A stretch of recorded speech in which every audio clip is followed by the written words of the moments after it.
Hi everyone. I'm Ahmed Namatullah. I will be your teaching assistant for this course. I will be working with you on the labs, and I will help you with the project a bit. And I will be responsible for the coding parts, HTML, CSS, JavaScript, and so on.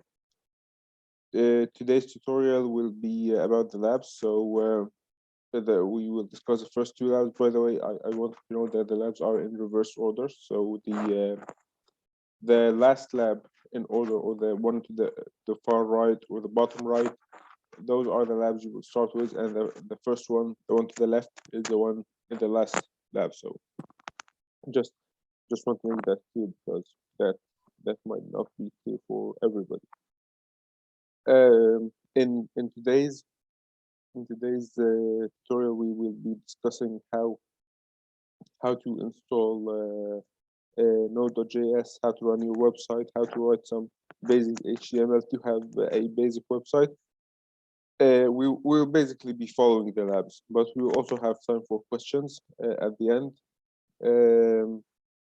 I guess if someone already followed the labs, this might seem a bit boring. So if someone wants to start and ask questions about the lab before we start with the lab again, then I would recommend you ask questions now, because we will then spend about 1 hour finishing redoing the lab, installing Node.js, and running our simple website. So yes, I'm going to wait for a bit to see if anyone has any questions about the lab, if you finished it before. So before I start again with it. Also, if someone has any questions at any other time, please get in touch. And if you have any remarks about how the tutorial is going, if it's going a bit too fast, if it's going too slow, if it's discussing something that you feel is maybe you've done before, or you don't want it, maybe also please let me know. So nobody has questions about the previous lab that we could discuss. So previous lab, I thought this was lab 1. Sorry? Oh my god. What are you saying? I didn't hear clearly. Sorry, I didn't know I was unmuted. Oh, okay, no problem. I thought this was lab 1, but okay. Yeah, it's okay. So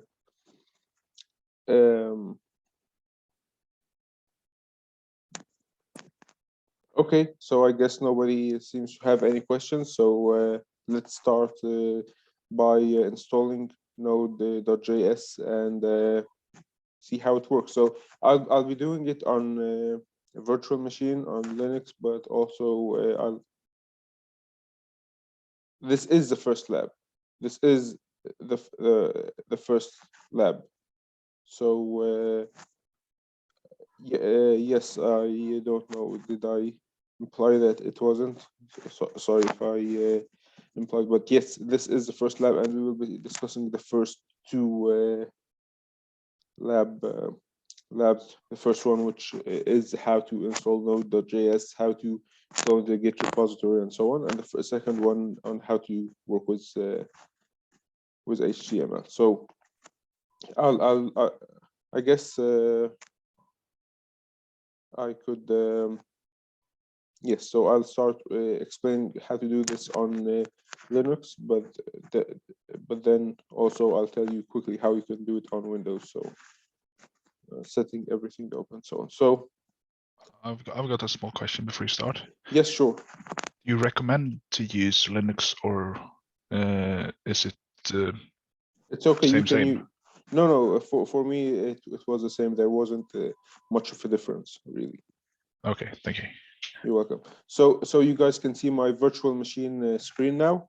You can see it? Yes, Yes, it's we visible. can. Okay, sure, great. So the first step we want to do to install the Node.js is yes, that's great. So the first step we need to do, I'll give you the commands. So the first command we want to do is install the dependencies, including Git, because we will need Git. So you just sudo apt get install python 3 pip, which is a package manager for Python, make g++ and Git, but all of them are already installed for me. So we won't be installing Node or npm from here because the versions, at least in my repositories, are outdated. I guess in most are. So we need a certain version to work. We will now create an empty directory called Node in the home directory, and we will move to it and then change the directory to it, and then we will download the Node.js source code to compile, because that's really the easiest way to do it. So we use wget, and then we download the LTS version, not the current version. So the current version is version 17, and that will not work with our code. So we want the version 16, the LTS version, the long-term support version. So that's it also says on the website that it's recommended for most users. And then we will do a tar extract, keep files, and the file name is node version 16, so on. And then tar will extract it. So if we, sorry, it wasn't the, no, it was node, yes. So this is the file we downloaded, and here is the folder we extracted it to. And then we just change the directory to node. And now we're in the node folder, and then we need to run the configure script. And then it runs a pre-built configuration, and then once it's done, we do make -j4. But this takes a few hours, so I'm not going to run it. But I did run it before. Once you do run it, you just run sudo make install, and it installs. But of course, I can't run it because I didn't build everything. And now you have built Node.js. So now you can just exit the directory and then just remove it because you don't need it anymore. You now have Node installed, so you can run npm-version to see if you have it, and it should return 8.2, which is great. So now we have Node.js installed. If you want to install it on Windows, you go nodejs.org, and you download the 16.13.2 LTS, but it will be, of course, for Windows. But on Windows, you also need something called Git SCM, because that's how you are going to deal with a Git repository on Windows. So someone wrote something. Are the commands in the tutorial? No, they are not. But if you want them, just send me an email, and I will send you the list of commands. Just tell me which commands you need, and I will send them. So, but for Git SCM, you just download and Windows and you install. There are a few options to choose from. If you feel that something isn't very clear, just send me a message, and I will tell you how to what to select. So then we move on to the repository that we have in the lab. This contains our initial code. So this is by not by me, but this has our initial code. So you go to this repository, and then you sign in, of course, to GitHub, and you fork the repository. So you use the JavaScript and Vue lab is the last one. So as I said, they are in reverse order. So the lab at the right or the bottom is a first lab, and the lab on the left or the top is the last lab. So the JavaScript and Vue lab is the last one. Yes. So what you're going to do is press fork to create a fork, and this fork will create a repository under your GitHub profile that is the same repository, exactly the same with the same files. Now, what you want to do is take this repository and clone it to your computer. So we're now in the home folder. So let's create a directory called web, for example, and then move to it, because so it would be for this course. And then, sorry, and then we just clone this repository. So what this command will do will download all the files in this repository and put them in our the directory that we're in. So obviously, if we that's not it. Yes, if we go here, we will find the directory called web in our home, and then we will find the repository with all our files. So what we want to do now is, we can just open terminal here, and now we are in the folder in the terminal. So you to run the website, you start by writing npm install, and it will install the dependencies for the for this particular website, which we just cloned, that was in the repository. It will take a few seconds.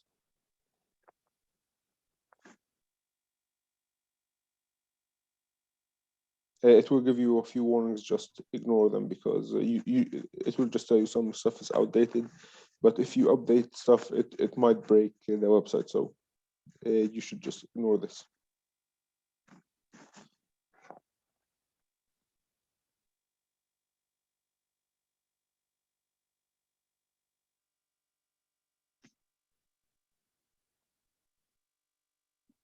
And now, once the install is done, you just do npm run serve, and it will tell you that there will be a local website, yes, a server on localhost 8080. So localhost, or you just write localhost 8080, and it will show you the website that we just created. So I don't want this for now. So now that we are have downloaded it and are now able to run it, let's actually open it with Visual Studio Code. So Visual Studio Code is a very popular editor, and for lots of programmers, and it's a nice editor. So I would recommend using it if you want. So now that we are here, we will find that in the public folder, we will find a file called index.html. This is our first HTML HTML document, and we want to modify it. So the first thing that we want to add is to tell the browser that this is an HTML document. So the HTML file. So we tell it like this HTML tag doc type HTML, and inside any HTML document there should be like one HTML tag with lang equals en and /HTML. So what this means is everything inside this will be part of the HTML file. This is called a tag, which starts with like a smaller less than sign than HTML, which is the name, and then you have an attribute. The name of the attribute is lang, and the value is en, and of course you have the greater than sign. Then you have the start tag and the end tag, which say that everything in between is part of the HTML document. So every HTML document should consist of two parts. One of them is called the head, and the other is called the body. So the head contains some metadata about the HTML document. So for example, it can contain something called the title. This title is what, so for example, here's our website. I hope you can see it. You will see that it has no title, it just says Firefox, which is a browser. But we can see here a title, we can say that welcome to Burger Shot.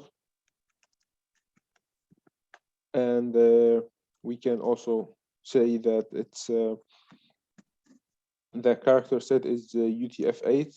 I'll just copy this. So this is just saying the web browser that we're using the UTF-8 character set, which is Unicode, and it's basically how we tell the computer that these certain numbers correspond to these characters. So if you don't know about Unicode or UTF-8, I highly recommend you read about it.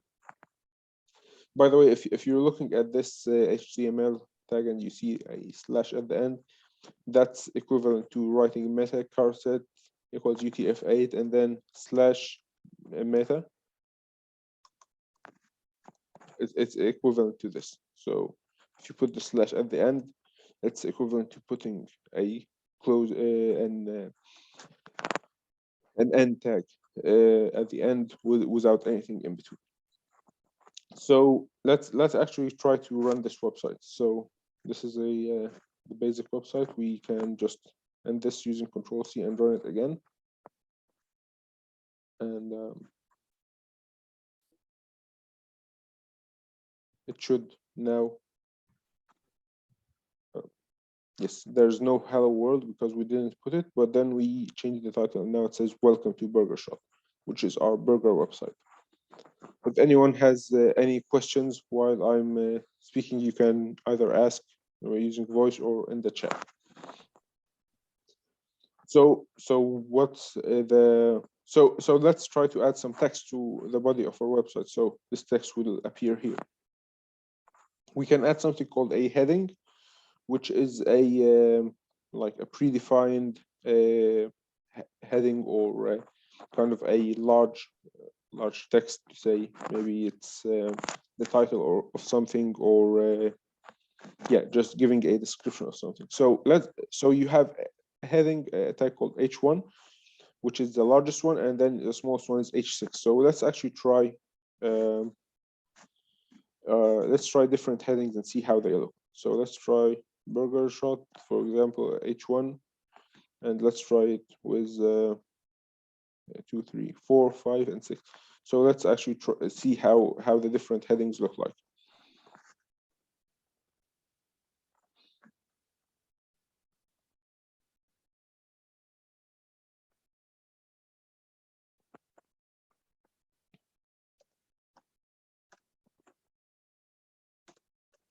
Okay, so let's see how the different headings look like, and they should be progressively smaller. And so yes, let's see how the website looks like. And as you can see, when we wrote this different headings in the body part of the HTML file, we see that the heading 1 is the largest one, heading 2 is smaller, and so on until we reach heading 6. By the way, you can right click and press view page source on any website, and it will show you the HTML that was used to create the website. So of course we didn't try this. This was inserted by Node.js, but everything else we wrote by ourselves. So I got a question. Yes. Are there any like best practices when it comes to HTML that you always want to use the header 1 before the header 2 and such, or can you just go for what looks best, sort of? Yeah, you should go for what looks best. And also HTML generally is not a language for defining how everything looks, but it's more about defining what should be in the website, like what text, what images, and so on, to define what fonts you use or what the font size is, and how everything looks, the colors and so on. That should be defined in CSS, and we will go through CSS in later tutorials. All right, nice. Sure. So someone's asking, oh, I'm going really fast. Okay, so I'm so sorry. So after cloning the repo, what should we write or install? So let's go a bit back. So the first thing we did was okay. I'll just go through it again. So let's make a directory called test, for example, and then cd test. So let's go clone the repo again. Actually, I should have it. Yes. So let's clone the repo again, and I'll explain what I should do. So now I've cloned the repo in a folder called test. So I change the directory to the repo that we just downloaded, the code that we just downloaded, and then we write npm install, which installs the dependencies that this repo requires. It will install them. It will take a few seconds to install.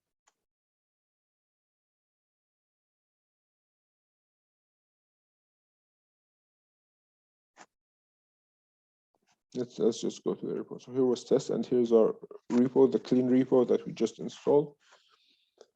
And we are installing our dependencies. It creates a folder called node module, and putting the dependencies in it. So it will give you some warnings. You should ignore these warnings.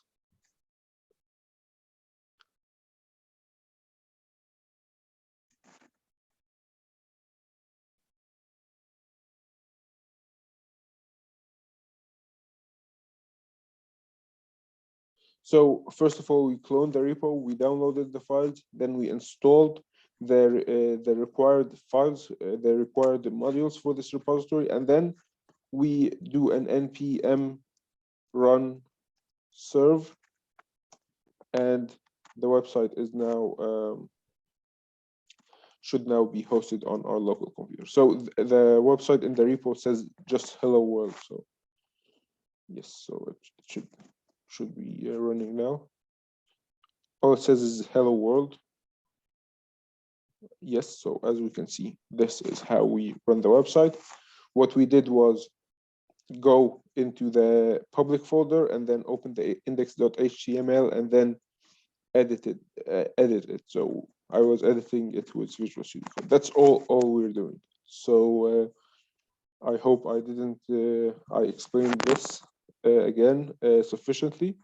And now we're just writing some HTML code. We're learning how to write HTML. So this doc type okay, you're welcome. So HTML says our document is HTML, and then we have two HTML tags.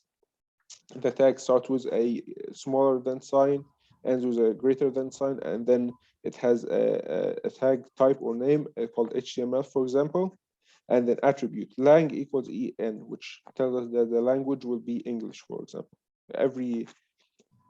Every different tag has different attributes, but there's actually two attributes that are very important, and they are present in all tags, and they are very important. So one is called ID equals, and then you can create an ID. It has to be, of course, unique.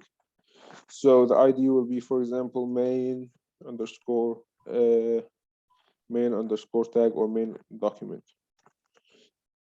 And another one is called class, which is and which doesn't have to be unique, and you can just call it whatever you want. And these are used by JavaScript and CSS to select certain elements or certain tags to modify them.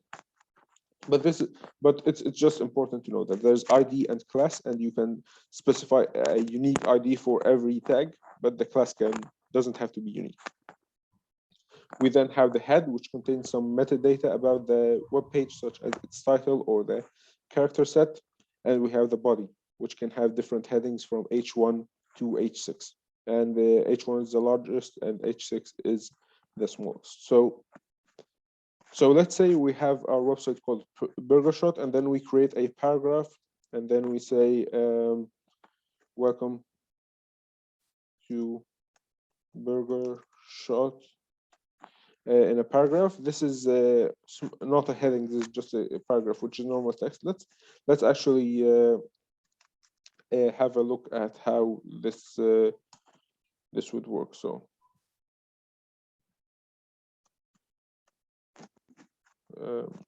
So I'm going to the old repository, not the one that I just cloned, and let's run it again and see how the website, the paragraph looks. So it's taking a second to load. So yes, so this is how a paragraph looks like. Now, to segment our HTML document, or to make it more organized, we can split the body into three different places. This doesn't affect how the document looks, but it helps us organize the code a bit and helps search engines and other stuff know which parts are the most important part of your document. So they won't change how the website looks, but they help us organize our code. So we have a part called header that usually contains like the logo of the website or the name of the website and so on. And also has some menu buttons that move with you while you're scrolling through the website. There's a part called the footer, and this part contains the bottom part, which says like the copyright or so on. And we also have a main section of the document. Let's put a copyright part in the footer. So of course we don't have the copyright symbol in most keyboards. So what you can do to insert it into HTML, you can just do this and copy semicolon. And let's say San Andreas Food, copyright 2004, for example. And let's make this a link that sends us to the main company that owns this burger shop. So how to create a link in HTML? You use something called the A tag, which is short for anchor. So you say A space, and then you create an attribute called href equals, and then the website you want to go to. So let's say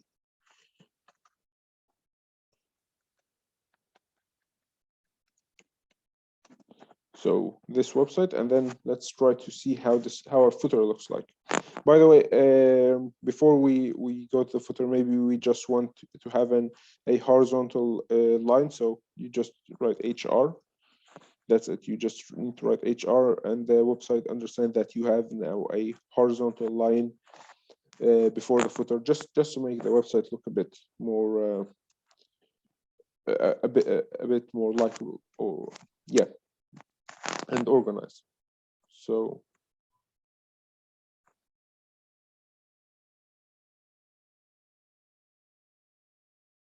here, as you can see, we have the copyright and then our footer and of course the horizontal line. And if we press here, we go to the link that we specified in our code here. Now let's what do we create in this website? Now we want to create a part where the user can see the available burgers that we have, and we want to create a part where the user can enter their address information, their name, their email, their street number, and so on, so we can deliver the burger for them. So inside the main, we can create two sections. Now, just like main, header, and footer, those don't really do much, but help us just organize our code. So we can write section, and we'll have one section which maybe we'll give it an ID equals order burger info, which is the information about the burgers, and another section that says section, and let's give it an ID equals let's say order info. We won't really care too much about the burger info, but to let's actually bring some images so about our burgers. Yes, so someone is asking, what is the HR? Yes, so the HR, yes, that's correct. The HR creates a horizontal line in the footer, which yeah, I close it. I actually could just reload it. Yes, so the HR creates this line. So let's go to yes, let's copy the images. So I have them in, I think, here. Yes, actually it's not just those. I think I have. Yes, so I want those images, and we can put them in our public image. It doesn't matter where exactly you put them. You will have to link to them correctly later, but to organize them, we put them in the public image folder. So let's actually put some details about our burger. So let's first see how we insert an image. So let's put it. So how do you insert an image? Is called by image, and then src equals, and you have image, and then let's start with the kids meal, and let's add this slash at the end. So it's not always essential, but it's it could be done, which is as we said equivalent to putting a slash image, but it's not essential, but yeah, it's something we can do. So let's see how this looks. So as you can see, we now have our the picture of our kids meal. No, so the website, the localhost 8080 does not open automatically. You have to open it, just write localhost 8080, or it actually tells you up here that there is a developer server running on localhost 8080. Yeah, also, by the way, something I forgot, 127.0.0.1 is equivalent to localhost, just something that to keep in mind. Now the image is a bit wide, so we have 4 different meals that we want to offer, but I don't think 4 would fit with this size. So let's actually make it a bit smaller. So we use something called style equals, and then width. We select the width to be 200 pixels. This is actually something related to CSS. You could do it in CSS, but we're not studying CSS so in this tutorial. So let's just do it in HTML for now. Later on, we will do it in CSS. And we'll make the picture small, but let's also add some details about this burger. So maybe we want the customer to know some details in a list. So what you could do is a UL, which is short for an ordered list. This adds some items under the image, of course, and we could, and they have bullets in front of them. We'll see how they look right now. So let's add li, which is like a list element.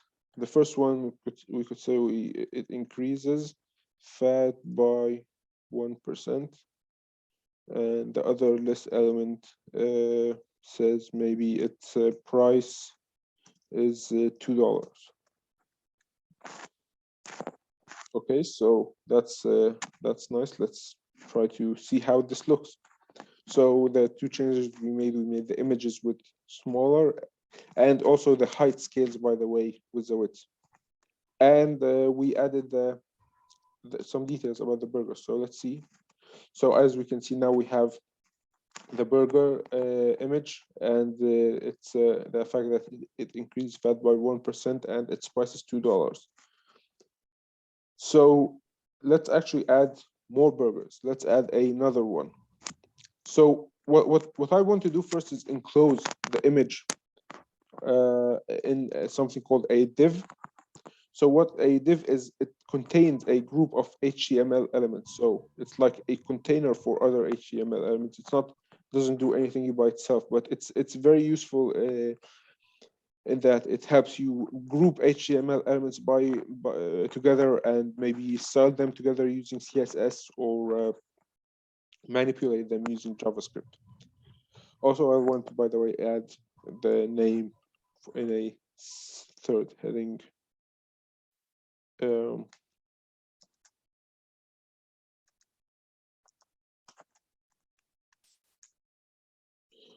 And we just create a 3rd heading. And let's just say, add like a 2nd heading here saying, enjoy our burgers.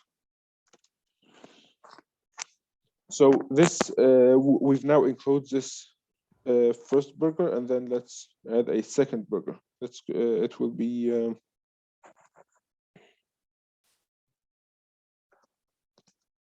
let's the meat stack meal, for example, and then let's say here meat stack meal, and then it increases fat by 2%, and its price is $5. And let's add a third one. and it will be I think beef sour.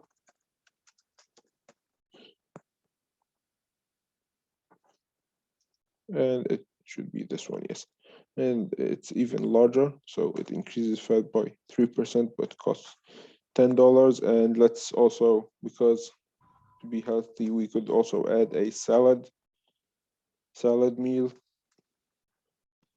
and it increases, and it's let's put the image, and it increases. It doesn't increase fat, of course, because it's a salad. So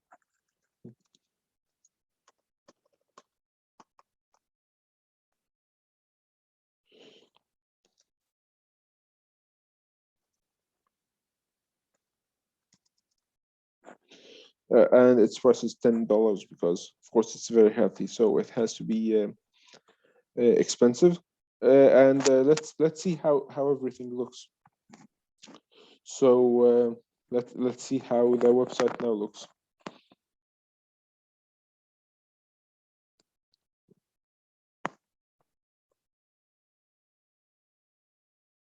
So it kind of looks nice, but you have to scroll to see all the burgers, and you have lots of area here on the right that's empty.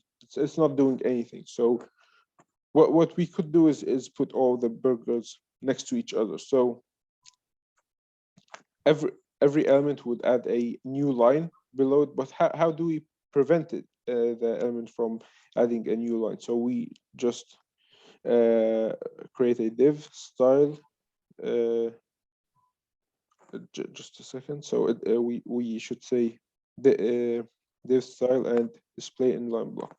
So display, again, as you see, anything that's in the style could be done by CSS, but of course we aren't learning CSS now. So, but this inline block means it will not add a new line. It will be in line with the previous div block. So let's see how our website looks.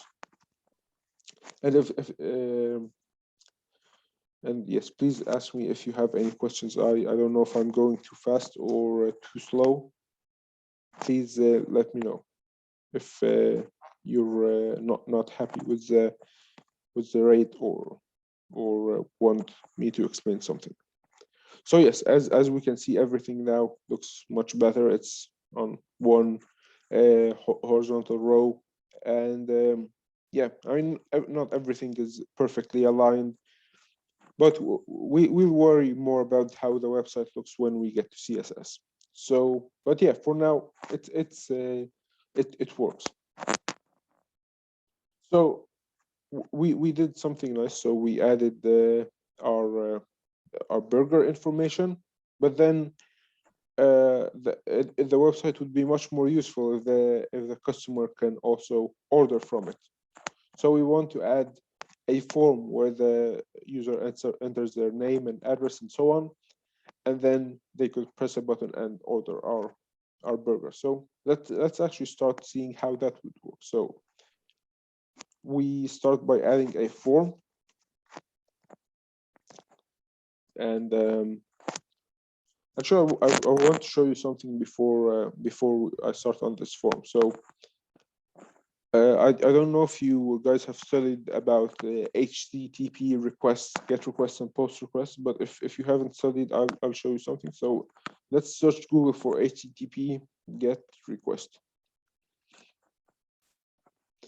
So what we have here is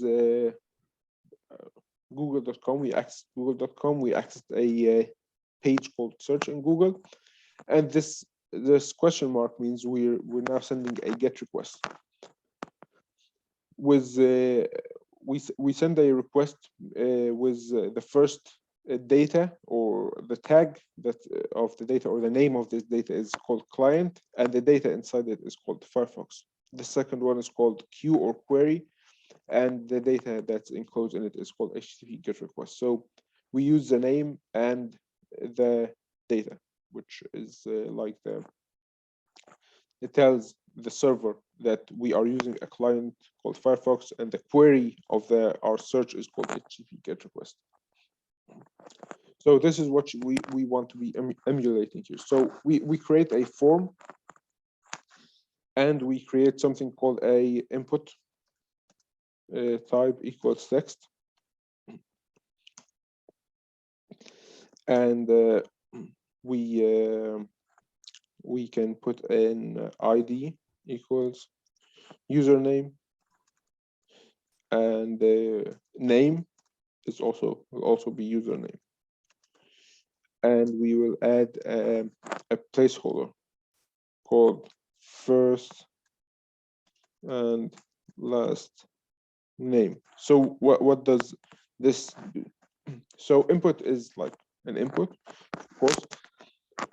Type equals a text. So this means that the user will be entering text into this input, and the ID. So I think we remember what the ID was. So it gives every tag an ID where we can access it later on from CSS, from JavaScript, or even from HTML. The name. So what exactly is the name? Remember when we had this request? So the name, when we send the request, the name will be like client or queue, and the data that's written into it will be here. So will be like the Firefox or HTTP GET request. This allows the server to tell which part of the data is what. So which part of the request corresponds to which data. And let's say it's required equals required. So yeah, you always have to enter your name when you're ordering the pizza. So what does this placeholder do? So when you go to, I don't know if Google has this, but if you go to like Google and then you find some gray text here, and then when you start writing something, this gray text goes away. This is what the placeholder is, and we'll see it in a moment. So let's actually start running our website and see how this looks. Yes, and actually I should have added some like header saying, or maybe, I don't know, heading to order with us. Yes, let's run it again so things look better now. Yes, so let's see how it looks now. And yes, so now you have a text box saying first and last name, but then it doesn't look very nice. Let's try to improve it a bit. So let's first add a label to it and say it's label 4, and then we insert the ID. The ID is username, so let's say it's a label 4 username, and that's it. So we say, for example, a name. So let's see how this looks, how the label looks.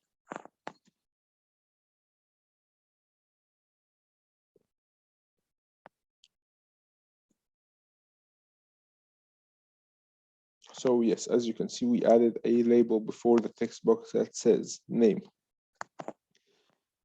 If you want it this way, then that's nice. If you want to add a new line between them, you can just use BR tag, and you just close, rerun, and you will see that they will no longer be on the same line.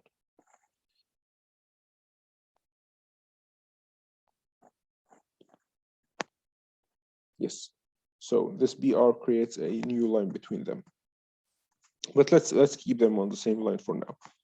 So we now have a username. Let's add an email, a street name, and a street address.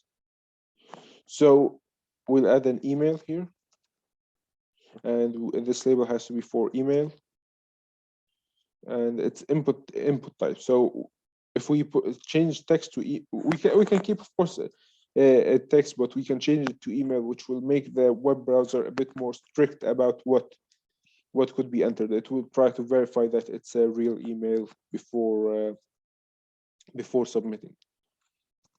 So we just we're just changing the name, so now it's an email. Now let's add the street name. It will still be a text, so yes, street name should be a text.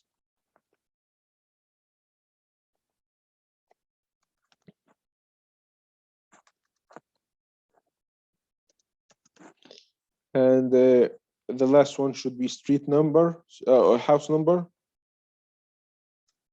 So we can leave it text if we want, but we can change it to numbers, so the user can only enter numbers. So the input type will be number. So ID will be house number, and house number, and they're all required. You maybe you don't need an email. Let's say the email is not required, but everything else is required. Let's see how the website looks. Maybe the website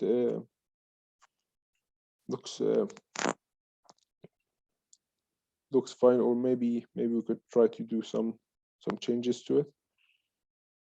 So yes, everything is in line, which I don't know, maybe you think it looks good, but it looks a bit weird, I think. So let's keep everything on its own line. So I'm sure you remember that we used BR to create a new line. Sometimes we use this, or let's just put it here, or we can use something else, like putting everything in a paragraph. So which is like enclosed in a p tag. So let's try 2 with the p tag and 2 with the br tag and see which looks better. And yeah, then we can choose which one we will use. So yes, let's see here. So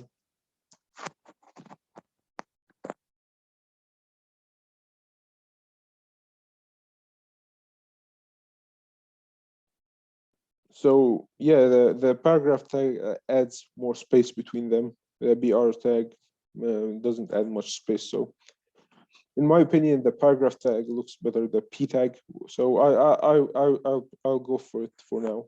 But if you think otherwise, then you can choose whatever you want. So let's enclose everything in a p tag.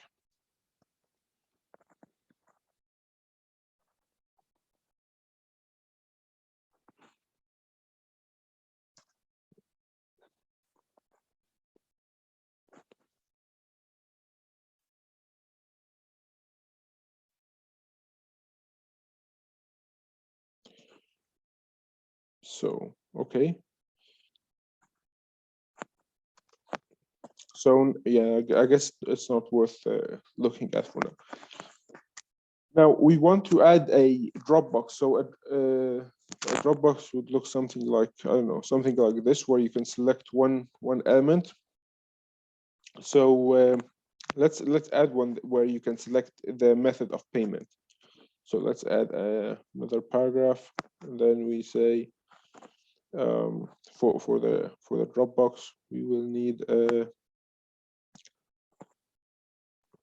select ID equals payment, and then we will have something called option. So the first option, let's say cash on delivery, or option, maybe we will have debit card, or we can have an option which is Klarna. Also, if you want a specific option to be default, you add a selected equals selected. So this, then debit card will be default. Let's see if that works. Also, maybe we could add a label for it, just so it looks better. So label for the ID, of course, is payment. So payment, and then there will be payment method. So let's see how this looks.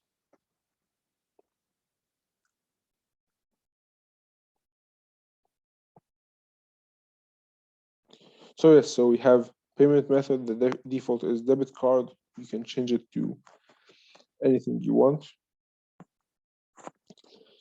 Let's also add a select box, so a radio button for every burger, so the person who is ordering can select which burger they want. So that's that would be another cool option to have. So let's add input. Sorry, input type equals radio, ID equals let's say they will add kids meal, so let's say called KM. Name equals, by the way, yeah, I forgot the name for the select, so the select should be name, should be of course payment. Yeah, the name for this would be, I don't know, maybe let's call it kids meal, and its value should be kids meal. So when we submit the form, the value of this radio button would be kids meal. So let's add one for the medium meal and one for the large meal, and then one for the salad meal.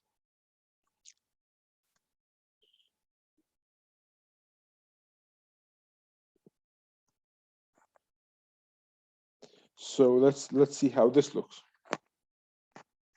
So we will see now that we have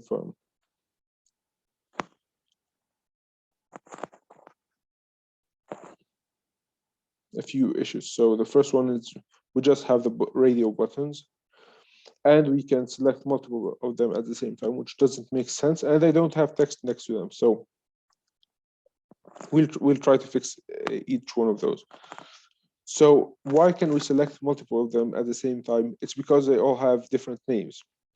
So let's change it to bean, so the user can, so they all correspond to just one HTTP attribute. So we change it to meal, and now we add a label for each of them. So label for KM, which is kids meal, and the label would say I don't know,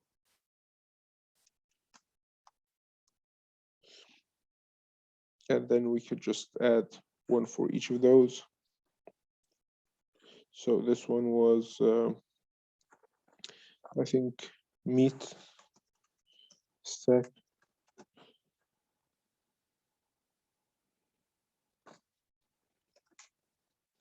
and this was the salad meal.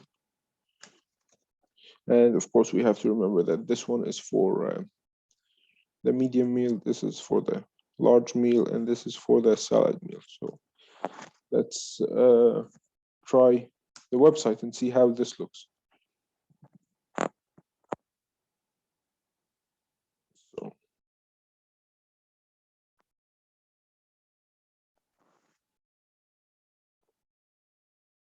So yes, they are, you can just now select one of them.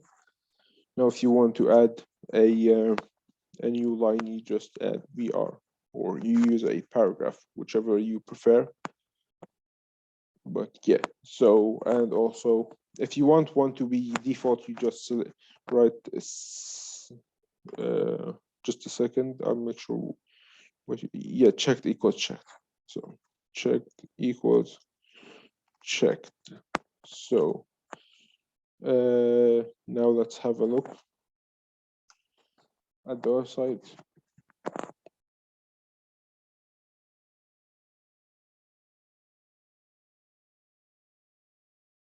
Okay, so yeah, so you have the first one checked, as we said. By the way, when you have a label for something, if you press on it, it's as if you pressed on the radio button. So This says label for MM, which is the ID for medium meal, which is the ID for this radio button. So if I press it, if I press email, it will automatically select this one, house number, and so on. So that's something to keep in mind. So finally, we want to add a button to submit the form. We could add it here, but then we don't want to add the button to submit the form yet. So we will add it outside of the form right now. We will say button type equals submit. And we will add an image inside this button, which is a checkbox. This one, and we add maybe order, a text order. So we have the image and then the text order. We look at the button now and see how it looks.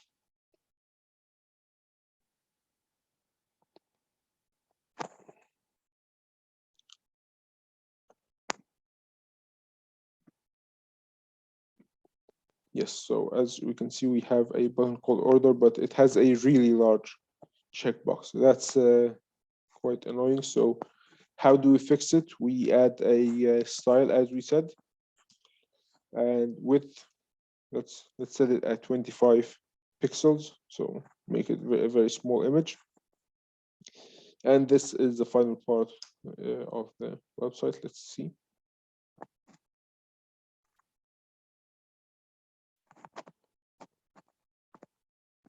Okay.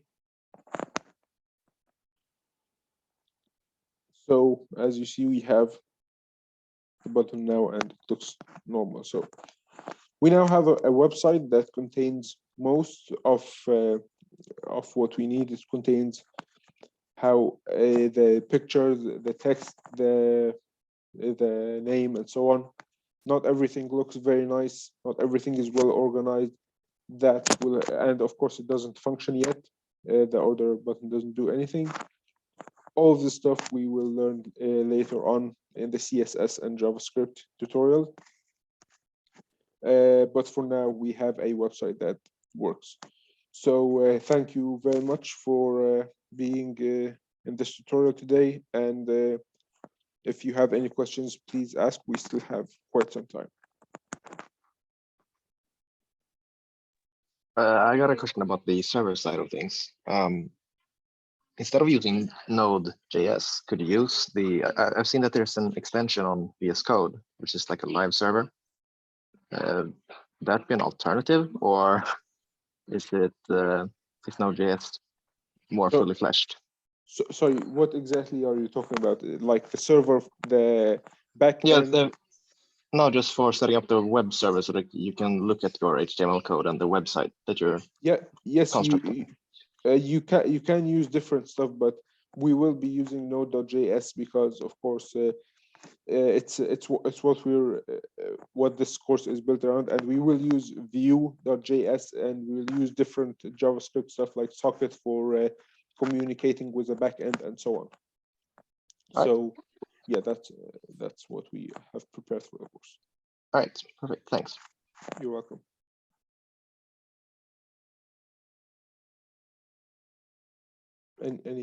Okay, so someone. Yes, so yes, I will show you the button code again. So sorry if that was if I went a bit quickly over that. So button type equals submit, and then I add an image, and you can put any text you want, like in any part of HTML.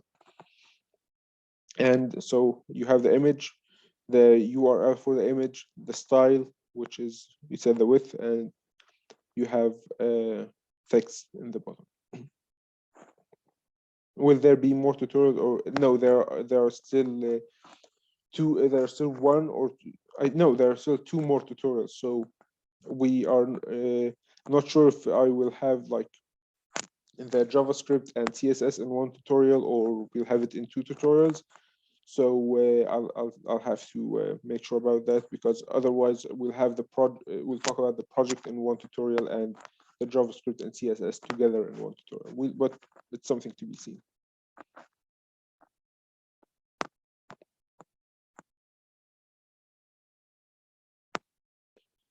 So how do you center the button text? Well, this is centering text and setting the font and so on. That would be part of the CSS tutorial. So we'll learn more about it then. But you can use like you can use certain alignments and so on, and set up center in CSS.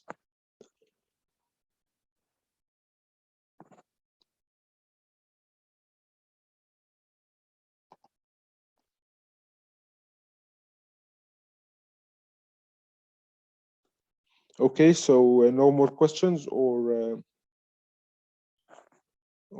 does anyone still have any questions? If you have any questions or any concerns about when you're following the lab yourself, or you have any problems, please let me know. If you also want the comments, also please let me know. I'm getting some just okay. You'll have to get in touch with me for this, because there are lots of different errors and lots of reasons. So someone's asking me that they're getting an error. Please send me an email message, or send me a message on Instructure, and we can have a look at this together after the tutorial, or at any other time.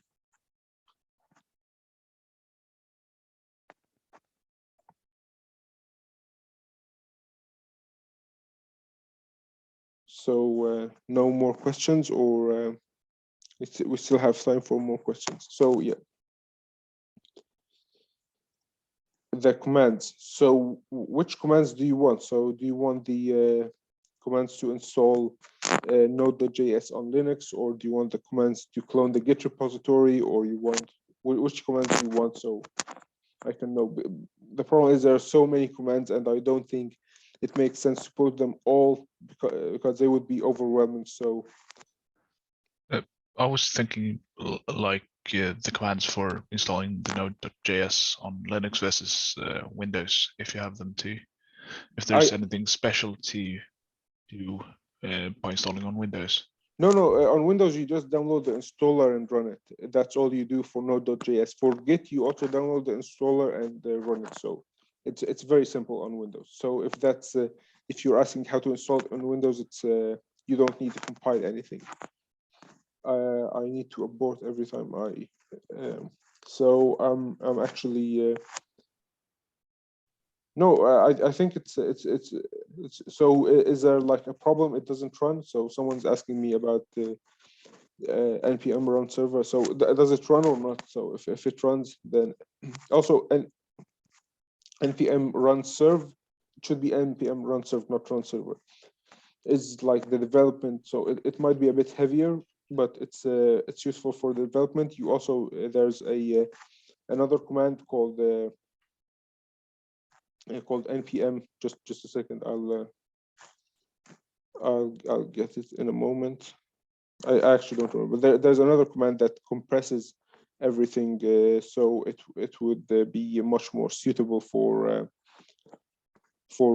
deploying to the web. So, but I'm not sure if you have an error or something. But if the website loads, then I guess it's okay.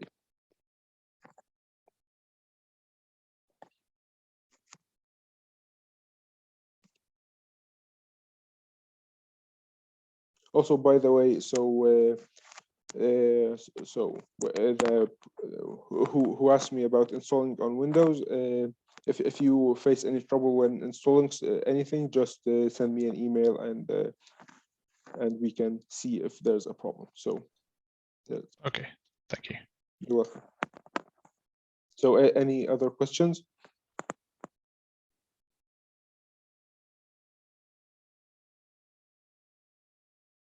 So I guess okay. Will you post command setup for CSS? Okay, so if I don't think there would be any commands needed to set up CSS, but if there's anything, I will post them. I guess post what you need to do before the tutorial, so you could follow in the lab with me. Okay, sure, that makes sense.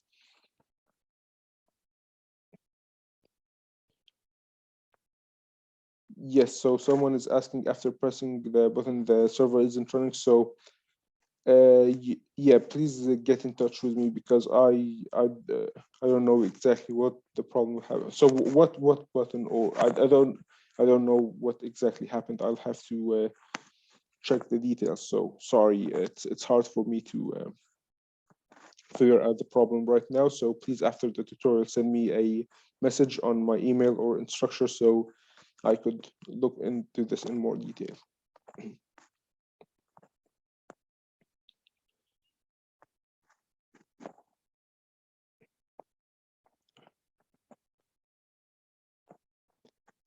Okay, so any other questions?